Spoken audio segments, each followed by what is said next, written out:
Olá pessoal, vamos retomando os nossos estudos de Gênesis. Hoje nós estaremos dando continuidade, finalizando o capítulo 3 de Gênesis e quem sabe, vamos ver aí como vão andar as coisas, quem sabe a gente começa alguma coisa do 4 também, tá certo? E nós nos deparamos um pouco mais de tempo no capítulo 3, porque ele trata de um dos maiores problemas, se não talvez o maior problema do ser humano. E esse problema precisa ser resolvido, que é o do pecado. Então, amados, eu e você, nós também temos esse mesmo problema e nós precisamos resolver esse problema. E a única maneira de resolver esse problema é indo ao encontro do Senhor Jesus Cristo, pedindo perdão dos nossos pecados e clamando para que a vida dele, ela entre e seja a nossa vida. Não existe outro caminho. A palavra do Senhor mesmo diz que existe apenas um caminho para se chegar a Deus, que se chama Jesus Cristo, porque ele disse de si mesmo, eu sou o caminho.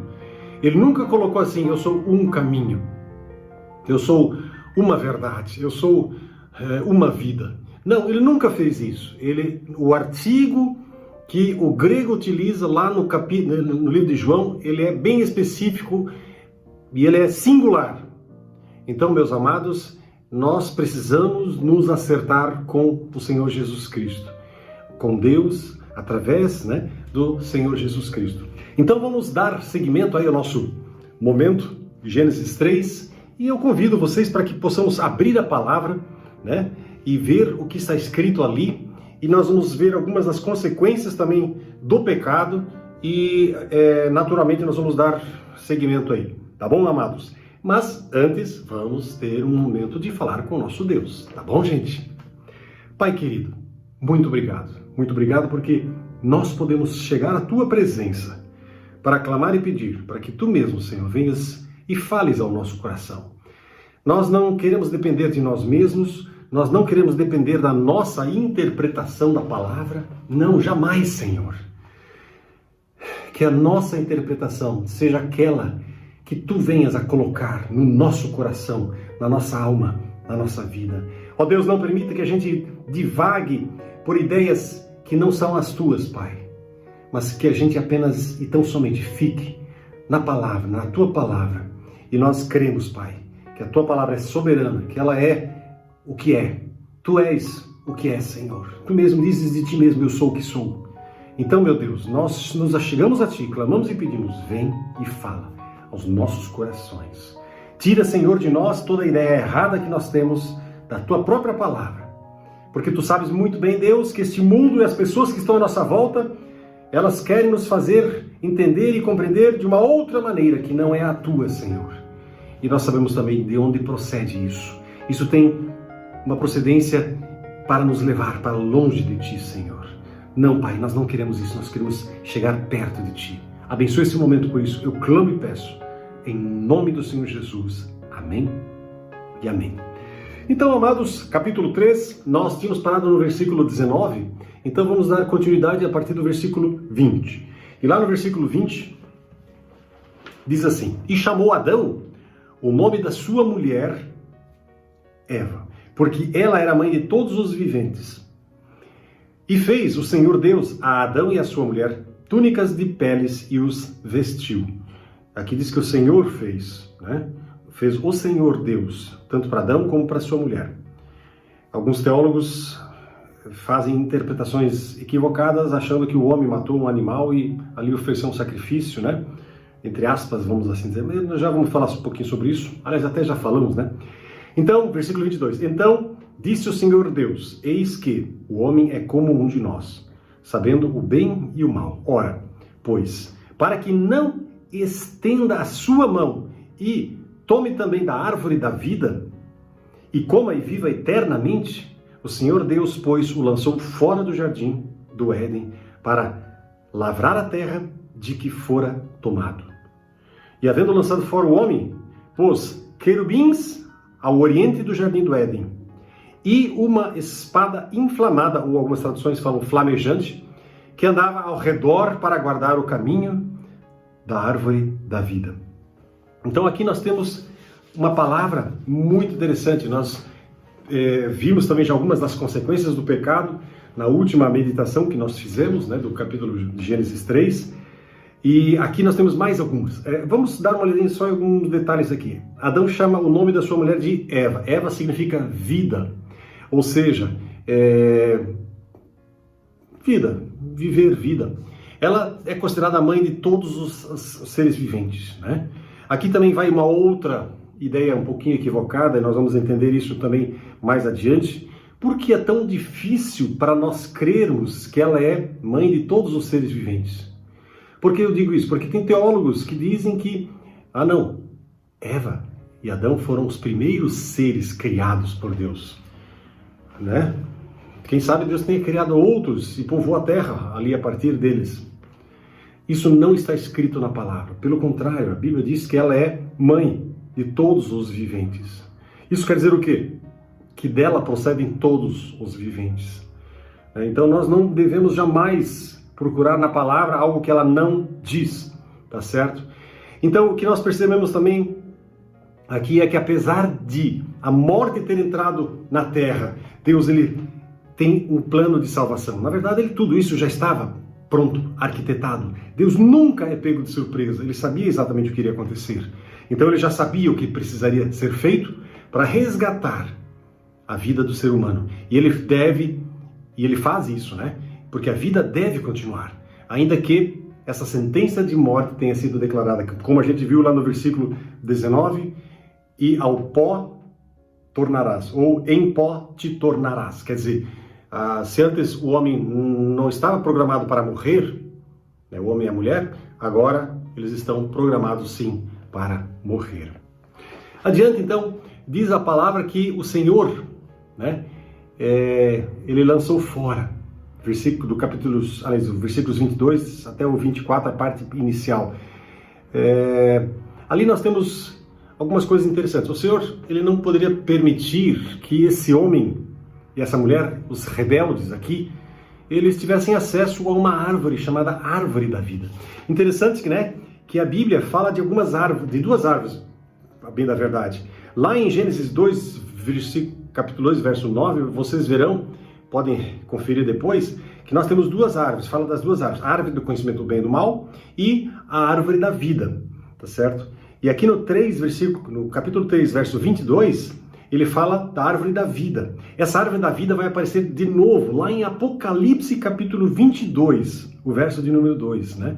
Onde diz que essa árvore ela seria mantimento para as nações, né? Dela todos os povos seriam alimentados, ou seja, essa árvore produz vida. Por onde essa árvore, os frutos eles se estendem, eles curam, eles trazem esperança, trazem alegria, tá certo? A impressão que nós temos quando a gente lê Gênesis é que Adão e Eva eles não sabiam dessa árvore, tá? Porque eles não mencionam, né, diretamente, não há um diálogo a respeito desta árvore, tá certo? Mas eles entendem também que, né, Deus aqui, quando ele fala, né, no versículo de número 22, eis que o homem é como um de nós, ou seja, a trindade que está revelada, né? Sabendo o bem e o mal. Ora, pois, para que não estenda a sua mão e também tome da árvore da vida, né? E assim como ele possa viver eternamente, vamos acabar com essa brincadeira, vamos, né, cortar esse mal pela raiz. Então, aqui nós temos uma referência muito interessante, muito clara dessa árvore da vida, mas em nenhum momento dá-se a entender que Adão e Eva sabiam da existência dessa árvore. A gente pode dizer assim que essa árvore da vida era um símbolo do estado de bênção do homem. Enquanto que a árvore do conhecimento do bem e do mal, ou da ciência do bem e do mal, ela pode simbolizar o quê? Um teste. Um teste que, obviamente, para o qual o homem ele foi rejeitado. Tá certo? Infelizmente, né? Então, nós temos aqui uma situação muito interessante. E Deus, ele coloca um querubim lá no versículo 24. Querubim. E esse querubim, ele fala que ele refulge, né? Ou melhor dizendo, existe o querubim e a espada flamejante e o refulgente. São duas coisas distintas. O que são querubins? Querubins são anjos, é um termo até meio forte, né? Tem alguns autores, teólogos, inclusive os judeus, eles dizem que querubim seria um anjo de destruição. Ou alguns acham que nem anjo ele não seria, né? Mas sim, ele seria um ser, uma entidade especial, diferenciada dos anjos, né? Mas o fato é que esse ser especial, ele teria uma propriedade, né? uma atribuição de destruir. Aqui nesse caso, qualquer um que quisesse entrar nesse jardim. Querubins significam figuras divinamente formadas, né? Podem ser mensageiros de Deus, podem ser guardiões especiais de coisas sagradas, né? Em algum lugar na palavra nós veremos que esses querubins eles estão sustentando o trono sobre o qual Deus está assentado, né? Em outro lugar eles podem ser usados para descrever uma terrível providência de Deus, né? Uma situação extremamente dramática. E em geral eles guardam a habitação do Senhor contra qualquer forma de usurpação, contra qualquer forma de contaminação, tá certo? Então aqui nós temos, né, querubins guardando o portão, tá certo? E o homem pecador, ele, pelo jeito ele compreendeu essa situação e ele sai dali. Mas também existe, além do querubim, dos anjos querubins, né, ou melhor, dos querubins, nós temos também uma espada flamejante, ou espada refulgente, né? Versículo 24, a parte C ali. E uma espada inflamada que andava ao redor para guardar o caminho da árvore da vida. Ou seja, o caminho para o Éden estava guardado não apenas pelos querubins, mas também uma espada refulgente que se revolvia. Isso serviria para quê? Para garantir que o homem não tivesse mais acesso a essa árvore da vida, né? Embora o paraíso agora estivesse fechado para o homem, Deus ele não se esqueceu do homem. Ele fez provisões para que um dia ele possa voltar, né?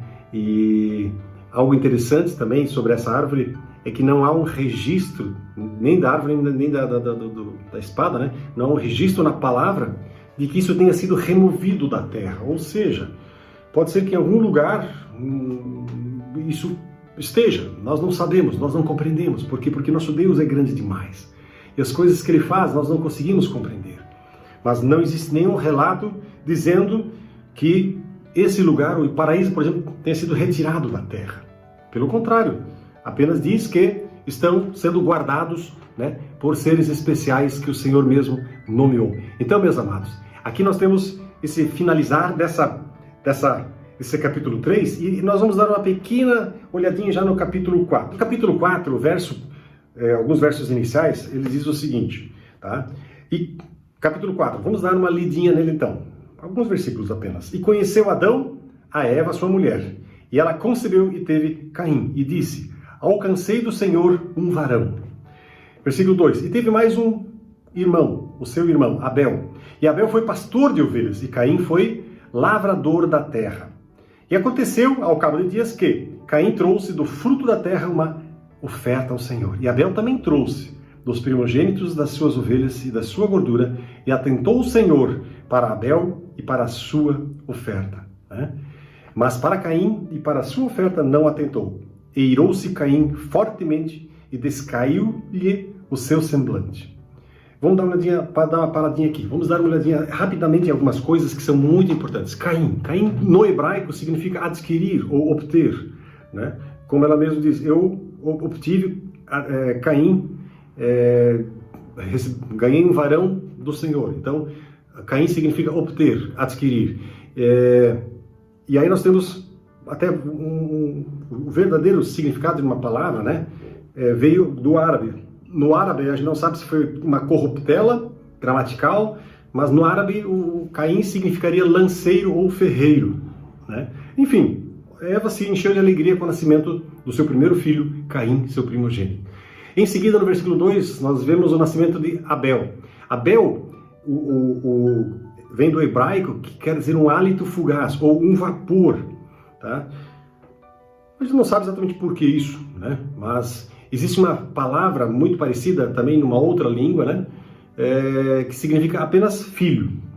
Aí não sabemos exatamente se Abel tem essa origem hebraica ou talvez uma outra língua acadiana da época. Bom, enfim, Abel ele vai ser pastor, enquanto que Caim vai ser agricultor, né? E ali no versículo 3, uma coisa interessante E aconteceu ao cabo de dias que, ao cabo de dias é uma expressão que significa muitos, mas muitos e muitos dias, provavelmente muitos anos, para a gente saber que as coisas aqui acontecem, né? Existe uma linguagem um pouquinho diferente daquela que nós muitas vezes talvez estejamos acostumados. E aí então brotou no coração de Abel de trazer uma oferta. Isso está lá no versículo, né? Aliás, tanto primeiro Caim trouxe o fruto da oferta ao Senhor, e Abel também trouxe dos primogênitos das suas ovelhas e da sua gordura. Aqui nós temos algumas coisas importantes, né? Cada um traz um presente especial para Deus. Aqui não há menção de nenhum altar, um lugar específico de adoração, né? Mas era um momento assim de gratidão, que eles manifestavam a sua gratidão, e era um momento de adoração ao Senhor. Essa narrativa, a gente pode dizer assim, que é a primeira narrativa em que nós temos um momento de adoração para Deus, registrado na história. E cada adorador traz para o Senhor aquilo que lhe é mais precioso, talvez, aquilo que lhe é importante. E interessante que a palavra do Senhor diz que Deus se agradou daquilo que Abel trouxe. Está lá no versículo 4, a parte final, né? O presente oferecido por Caim não foi bem recebido pelo Senhor. A Bíblia não coloca muito bem, com clareza, né, algumas coisas aqui. Mas enfim, nós sabemos que, baseado naquilo que está escrito lá em Hebreus capítulo 11, verso 4, lá diz o seguinte, que pela fé Abel ofereceu para Deus maior sacrifício do que Caim, dando Deus testemunho dos seus dons. Aqui nós podemos entender uma coisa muito importante. Deus, ele não olha exatamente para aquilo que você está ofertando para ele. Aqui eu me lembro de uma história em que Jesus está lá no templo, e lá na área da coleta, né, onde ficava o gasofilácio, vem uma senhora, uma viúva pobre, muito humilde, colocar 2 moedinhas bem simples ali. Aí vem um judeu, né, quem sabe um fariseu, um sujeito bem abastado, ele traz uma boa grana e coloca lá no templo. E aí Jesus olha para os discípulos e diz assim, sabe quem ofertou mais? Aquela mulher lá. Por quê? Porque ela deu tudo o que tinha. Então Deus, ele olha para o coração. E eu entendo que aqui Deus, ele olhou ao coração. Ele olha no coração e ele sabe exatamente o que você está oferecendo para ele. Ele sabe exatamente o que está no seu coração. Ele sabe se o seu coração se enche de alegria pela presença dele, pelas coisas dele, e se o seu coração é voluntarioso para com ele. O Senhor sabe dessas coisas. Nós não conseguimos enganar ninguém. Porque aqui, Caim não disse, não, eu vou dar esse aqui que eu acho que está mais ou menos. Com certeza eu creio que Abel chegou, quais são os melhores do rebanho? Vamos levar os melhores para o Senhor. Porque o coração dele aspirava por Deus, desejava Deus, anelava pela presença do Senhor, Deus Todo-Poderoso. E é isso que Deus olha nos corações, é isso que Ele olha no meu coração, é isso que Ele olha no seu coração. E não pense que você pode enganar Deus, porque você não pode enganar Deus. Ele sabe exatamente o quanto você é sincero e o quanto você realmente se prostra diante dEle. Vamos finalizar aqui, porque eu quero muito, desejo muito no coração que cada um de vocês dê uma olhadinha no seu coração, dê uma olhadinha dentro de você. Veja como está a sua adoração ao Senhor dos Senhores e Rei dos Reis. Se essa adoração ela está deficiente, se você não tem dado o melhor seu para Ele, alguma coisa está errada e você precisa consertar isso. Se eu estou nessa situação, também eu preciso consertar isso. Nós precisamos consertar para que a nossa adoração realmente seja aceita pelo Senhor dos Senhores e Rei dos Reis. Então nós temos um Deus poderoso que está aqui do nosso lado, esperando ouvir a nossa oração, o nosso clamor, dizendo, Pai, perdoa-me, porque eu falei feio. Vamos fazer isso, Pai querido. Eu clamo e peço pelo nome do Senhor Jesus, que Tu abençoes cada vida e cada coração que está ouvindo esta palavra, para que, Senhor, cada palavra, Senhor, seja realmente uma palavra de quebrantamento, uma palavra de consagração, que seja um momento de consagração, que seja um momento de nos prostrarmos diante da Tua presença, pedindo perdão pela nossa adoração tão vergonhosa e deficiente e tão fraca. Mas, Pai, nós queremos mudar, Senhor. Nós desejamos a Tua presença, desejamos o Teu Espírito, a Tua alegria, o Teu fogo e a Tua glória, Senhor. Perdoa-nos os nossos pecados. Limpa, lava e purifica os nossos corações e derrama em nós, derrama sobre nós o precioso sangue de Jesus. Derrama sobre nós a Tua presença, o Teu Espírito.